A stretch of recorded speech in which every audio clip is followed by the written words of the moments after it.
düşlerime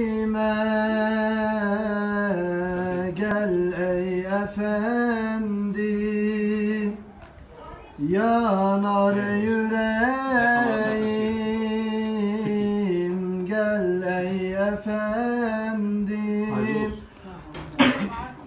gel düşlerime gel ey efendi,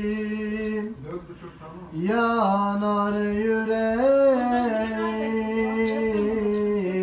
gel ey efendi. Ben de Bilal gibi susmuşum işte, Ebu Bekir gibi aşığım ben de. Ben de Ali gibi susmuşum işte, bir Ömer gibi vurgunum ben de. Sen yoksun diye ağlar gözlerim, kalmadı bir şey, bitti sözlerim.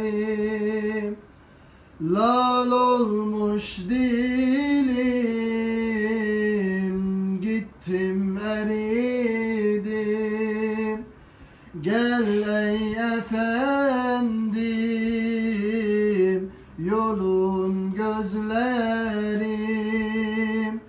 Ben de Bilal gibi susmuşum işte, Ebu Bekir gibi aşığım ben de.